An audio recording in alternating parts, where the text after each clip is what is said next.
بسم اللہ الرحمن الرحیم۔ کتاب نسیم ہدایت کے جھونکے جلد اول تا چہارم، پارٹ نمبر 32۔ سوال جی بالکل وہی واقعہ ان کا مشہور ہے اور بھی ان کے انصاف اور عدل کے بہت سے واقعات ہیں۔ قاضی صاحب آپ کو ابھی نے بتایا ہوگا کہ مجھے آپ سے ارمغان کے لیے انٹرویو لینا ہے۔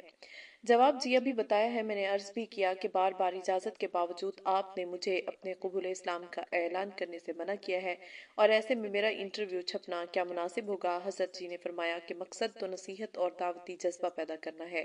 آپ اپنا اجمالی تعارف کرائیں دیں۔ اصل میں رمضان کا مہینہ ہے اور آپ آ گئے ہیں۔ اس برکت والے مہینے میں آپ کا ہی حال چھپ جائے تو یہ بہتر ہے۔ سوال، آپ اپنا خاندانی تعارف کرائیے۔ جواب، میں ہریانہ کے ایک جاٹ خاندان میں 23 مئی 1962 کو پیدا ہوا۔ روہتک سے میں نے 12ویں کلاس اور پھر BSc کیا۔ بعد میں میرے والد نے جو چندی گڑھ میں جج تھے میری لائن بدلنے کا فیصلہ کیا اور LLB کرنے کو کہا۔ میں نے LLB کیا اور چندی گڑھ سے وکالت شروع کر دی، اور پھر اللہ نے یہ کیا PCS پہلی بار میں کوالیفائی کیا۔ آج کل ایک ضلعی عدالت میں CIA DJ ہوں۔ انشاءاللہ بہت جلد ڈسٹرکٹ جج بننے کی امید ہے۔ میری ایک بہن DSP ہیں، ان کے شوہر ADM ہیں۔ ہمارا خاندان اللہ کا شکر ہے کہ پڑھا لکھا خاندان ہے۔ ہمارے خاندان میں اردو کا رواج رہا ہے۔ میرے دادا اردو کے بہت اچھے شاعر تھے۔ مخدوم اپنا تخلص لکھتے ہیں، وہ مخدوم پانی پتی کے عقیدت مندوں میں تھے۔ سوال، اپنے قبول اسلام کے بارے میں بتائیے۔ جواب، میں ہریانہ میں ایڈیشنل ڈسٹرکٹ کورٹ میں جج کے عہدے پر فائز تھا۔ ہمارے خاندان میں انسانی قدروں کی بڑی اہمیت تھی۔ گھر میں بوڑھی عورتیں اور بڑے مہاپرشوں، صوفیوں اور اچھے لوگوں کے قصے سناتے تھے۔ میرے والد خود بہت ایماندار افسر تھے۔ میں نے پریم چند کی کہانیاں پڑھی تھی۔ میں نے پنچ پرمیشور کہانی بھی پڑھی تھی۔ اس کہانی سے میرے ذہن میں یہ بات بیٹھ گئی تھی کہ فیصلہ کی گدی پر آدمی خدا کا نائب بن کر بیٹھتا ہے۔ اس کو سارے انسانوں کو ایک آنکھ سے دیکھنا چاہیے اور انصاف کرنا چاہیے۔ اللہ کا شکر ہے کہ میں اس کا خیال کرتا ہوں اور عدالت میں اپنی طرف سے انصاف کرنے کی کوشش کرتا ہوں۔ جب آدمی نیکی کرتا ہے تو اللہ تعالیٰ دنیا میں بھی لوگوں کے دلوں میں عزت اور محبت پیدا کر دیتے ہیں۔ میں جہاں بھی رہا لوگ میری ایمانداری کی وجہ سے میری بہت قدر کرتے تھے، بلکہ میں نے دیکھا ہے کہ بے ایمان اور رشوت لینے والے بھی میری عزت کرتے، بلکہ میں نے تو دیکھا کہ میرے افسر بھی میری ہمیشہ کی ایمانداری کی وجہ سے بہت عزت کرتے ہیں۔ 5 سال پہلے کی بات ہے، ایک روز صبح مارننگ واک چہل قدمی کر رہا تھا۔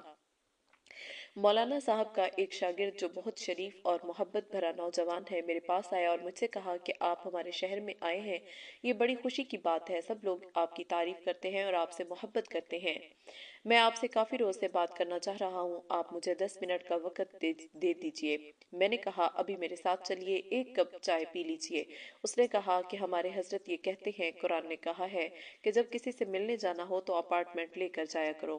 میں نے کہا میں ٹائم دے رہا ہوں، میرے پاس ابھی وقت ہے۔ وہ خوش ہوا، میرے ساتھ میرے گھر آیا اور بولا مجھے یہ فکر ہے جج صاحب، آپ اتنے ایماندار اور بھلے افسر ہیں، آپ کو ایک دن مرنے کے بعد بڑی عدالت میں مجرموں کے کٹہرے میں کھڑا ہونا پڑے گا اور آپ پر غداری کا مقدمہ چلے گا۔ میں نے حیرت سے پوچھا مجھ پر غداری کا مقدمہ چلے گا؟ بولے جی، جس دیش میں آدمی رہتا ہو وہاں کے حاکم اور مالک کو نہ مانے اور وہاں کے سنویدھان کانسٹیٹیوشن کو نہ مانے، وہ باغی اور غدار ہے۔ اس پوری سرشٹی کائنات کا حاکم و مالک ایک اللہ ہے اور اس کا فائنل دستور سنودھان قرآن مجید ہے۔ جو اللہ کو اور قرآن کو نہ مانے وہ تو باغی اور غدار ہے۔ میں نے کہا آپ کے پاس کیا ثبوت ہے کہ مجھ پر یہ مقدمہ چلے گا؟ اس نے بڑے درد اور حیرت سے کہا کہ میں اتنا پڑھا لکھا تو ہوں نہیں کہ آپ کو ترک دلائل سے سمجھا دوں، مگر جب آنکھ کھلے گی، جس کو آپ مرنا اور آنکھ بند کرنا کہتے ہیں، ہم اسے آنکھ کھلنا کہتے ہیں، تو بات ہماری ہی سچی ہوگی۔ مگر جج صاحب، اس وقت آپ کو فیصلے کا اختیار نہیں رہے گا، تو مجبوراً آپ کو ہمیشہ کی نرک کی جیل میں جلنا پڑے گا۔ یہ کہہ کر اس کی آنکھوں سے محبت اور ترس سے 2 آنسو نکلے، جن میں سے ایک تو زمین میں ٹپک گیا، دوسرا پلکوں میں اٹک گیا۔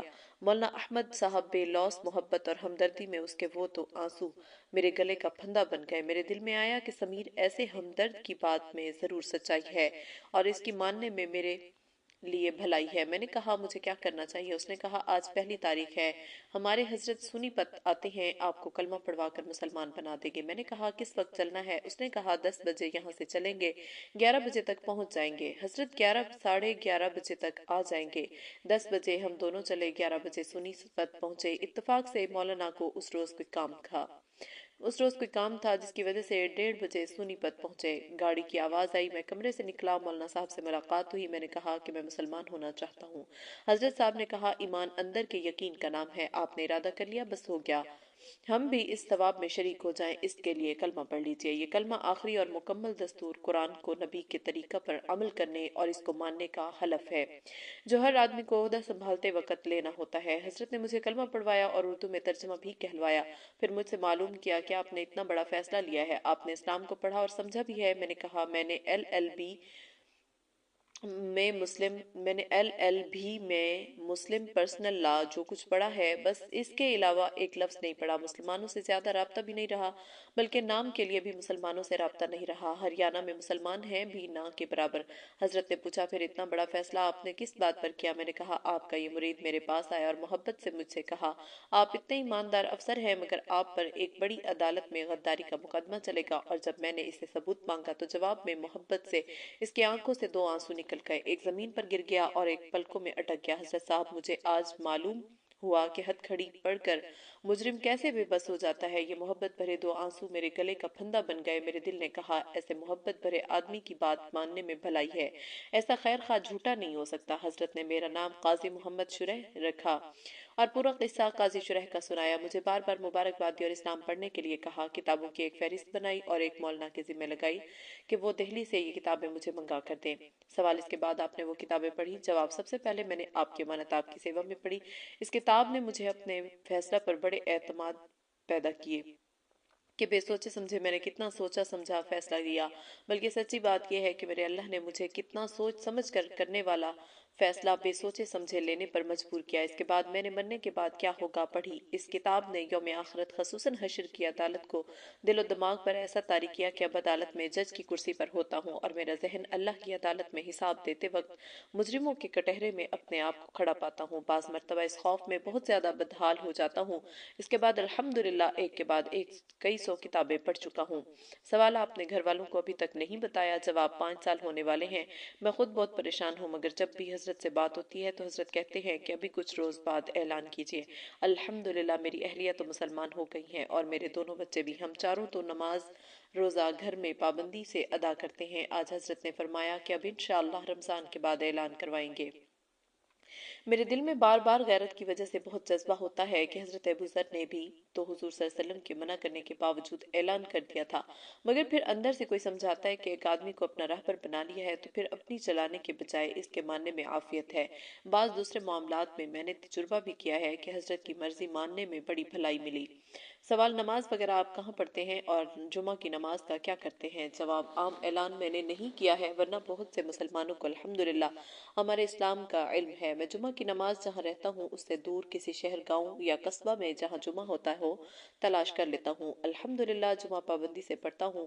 یوں بھی جماعت میں نے 3 روز الحمدللہ اب تک 7 مرتبہ لگائے ہیں، مگر دور جا کر۔ سوال آپ کو اسلام میں آ کر کیسا لگا؟ جواب ہریانہ میں 1947 کے بعد اسلام اور مسلمان تو ایسے ہی ہیں، اس لیے رسم و رواج کے لحاظ سے اسلام سے ہمیں مناسبت کم نہیں تھی۔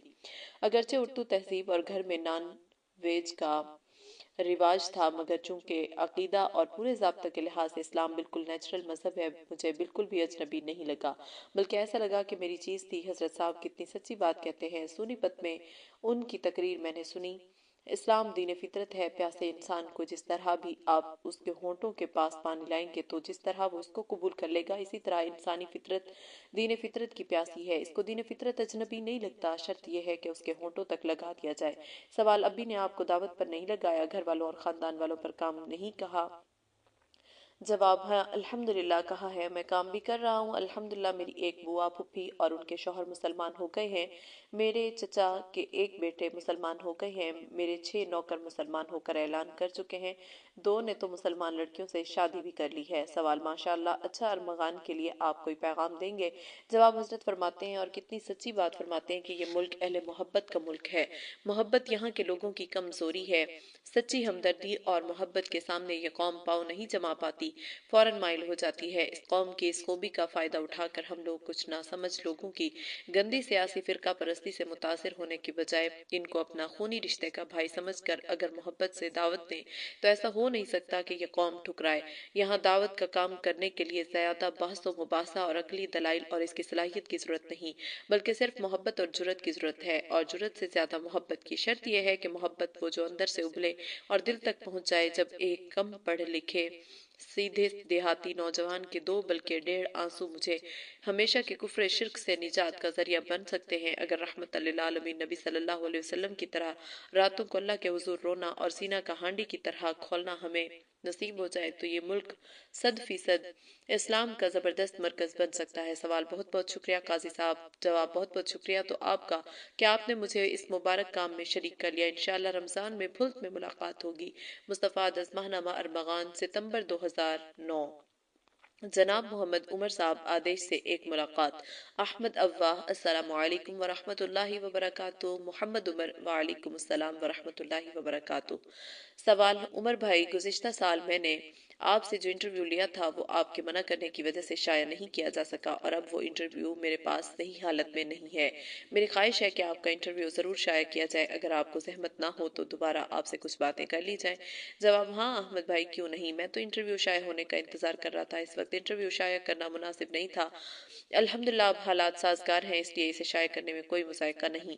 سوال: پہلے آپ اپنا تعارف کرائیں۔ جواب: میرا پہلا نام آدیش تھا، میں ضلع سہارنپور کے ایک گاؤں سہجی کا رہنے والا ہوں۔ میں نے سہجی ہی میں جتنا انٹر کالج سے ہائی اسکول کیا ہے اور اب مدرسہ قاسم العلوم تیوڑا میں عالمیت کر رہا ہوں۔ سوال: آپ کو اسلام کی طرف کیسے رغبت ہوئی اور کیا چیز آپ کے اسلام قبول کرنے کا ذریعہ بنی؟ جواب: بچپن سے ہی مجھے اسلام کی بہت سی چیزیں اچھی لگتی تھیں، خاص طور پر پردہ کا نظام مجھے بہت پسند آیا۔ یہ چیز مجھے دوسرے مذاہب میں نظر نہیں آئی، اور دوسری چیز جس کی وجہ سے میں نے اسلام قبول کیا میرا ایک خواب تھا۔ میں بچپن سے ہی اپنا نام آدیش لکھتا تھا، یہ مجھے بہت پسند تھا، شاید اس لیے ہی آپ صلی اللہ علیہ وسلم مجھے خواب میں نظر آئے۔ آپ مجھ سے فرمایا کہ کلمہ پڑھ لو اور یہاں سے چلو۔ پھر مجھے ایک بہت اچھا کنواں دکھائی دیا جو میرے گاؤں میں ہی تھا، یہ آواز اس کنویں میں سے بھی سنائی دی۔ میں نے یہ بات اپنے مسلمان دوست کو بتائی تو وہ کہنے لگا کہ تو چاہے جو بھی کر لے، مسلمان ضرور ہو کر رہے گا۔ اس کے کچھ ہی دن بعد اللہ تعالیٰ نے مجھے اسلام سے سرفراز فرمایا۔ سوال: آپ اپنے قبول اسلام کا پورا واقعہ سنائیں۔ جواب: احمد بھائی، مجھے بچپن سے ہی مورتی پوجا سے نفرت تھی، میں اپنی والدہ کو بھی اس سے روکتا تھا، گھر میں کوئی بھی میرے سامنے پوجا نہیں کر سکتا تھا، سب لوگ مجھ سے چھپ کر ہی پوجا کرتے تھے۔ ایک مرتبہ میں نے گھر کے تمام بھگوانوں کے پوسٹر پھاڑ کر جیب میں رکھ لیے اور ان کے فریم کو اپنے بھائی سے کنویں میں پھینکنے کو کہا۔ اس وقت میری والدہ سوئی ہوئی تھی، میں نے ان تصویروں کو آگ لگا دی۔ آگ لگنے کے بعد جب ان کی طرف سے کوئی رد عمل نہیں ہوا تو مجھے پورا یقین ہو گیا کہ یہ سب بیکار ہیں۔ اس کے بعد جب میری ماں کو یہ سب بات معلوم ہوئی کہ میں نے تمام بھگوانوں کو جلا دیا ہے تو اس نے مجھے بلا کر پوچھ تاچھ کی کہ میں نے ایسا کیوں کیا۔ میں نے اپنی ماں کو سمجھایا کہ جب یہ اپنی حفاظت خود نہیں کر سکتے تو میری اور آپ کی کیسے کر سکتے ہیں۔ اس پر میری ماں نے مجھے بہت مارا اور کہنے لگی کہ تم مسلمان ہو کیا؟ میں نے کہا کہ میں کوئی مسلمان نہیں ہوا ہوں، مجھے معلوم نہیں کہ کون صحیح ہے۔ ہندو کہتے ہیں کہ مسلمان غلط ہیں اور مسلمان کہتے ہیں ہندو غلط ہیں، میں جب تک اچھی طرح تحقیق نہیں کر لیتا کہ کون صحیح ہے تب تک میں مسلمان نہیں ہوں اور نہ ہندو۔ پھر کچھ دن بعد مجھے یہ خواب نظر آیا جس پر میرے دوست نے کہا تھا کہ تو چاہے جو بھی کر لے مسلمان ضرور ہو کر رہے گا۔ میرا رجحان اسلام کی طرف پہلے سے ہی تھا، مزید اس خواب نے میری دلچسپی اسلام کی طرف اور بڑھا دی۔ اس کے بعد ہی میں نے پڑھائی چھوڑ دی اور سہارنپور کام سیکھنے کے لیے گیا۔ وہاں ایک سید صاحب کی دکان میں کام سیکھا کرتا تھا، ان سے اسلام کے بارے میں کچھ باتیں بھی ہوا کرتی تھیں جس کی وجہ سے ان کو معلوم ہو گیا تھا کہ میں اسلام کو پسند کرتا ہوں اور قبول بھی کرنا چاہتا ہوں۔ ایک دن سید صاحب کے سالے دکان پر تشریف لائے، ان کو معلوم تھا کہ میں ہندو ہوں، لیکن سید صاحب نے ان کو بتایا کہ میرا رجحان اسلام کی طرف ہے۔ پھر انہوں نے مجھ سے بات کی، میں نے صاف صاف بتا دیا میں اسلام قبول کرنا چاہتا ہوں۔ اگلے ہی دن وہ صاحب مجھے لے کر دیوبند مولانا اسلم صاحب کے پاس آئے، مولانا نے مجھے کلمہ پڑھایا اور میرا نام محمد عمر رکھا۔ سوال: اس کے بعد کیا ہوا؟ جواب: کلمہ پڑھنے کے بعد مجھے مولانا اسلم صاحب نے نماز وغیرہ سیکھنے کے لیے بھلت بھیج دیا۔ یہاں میں نے بہت جلد نماز اور بہت سی دعائیں سیکھ لیں۔ اس کے تقریباً سوا مہینے کے بعد میرا گھر جانا ہوا۔ گھر والوں نے معلوم کیا کہ کہاں کام کر رہے ہو، میں نے بتایا کہ میں دہلی میں کام سیکھ رہا ہوں۔ 2-4 دن گھر رہنے کے بعد میں واپس آنے لگا تو گھر والوں نے دہلی کا کوئی فون نمبر اور ایڈریس مانگا۔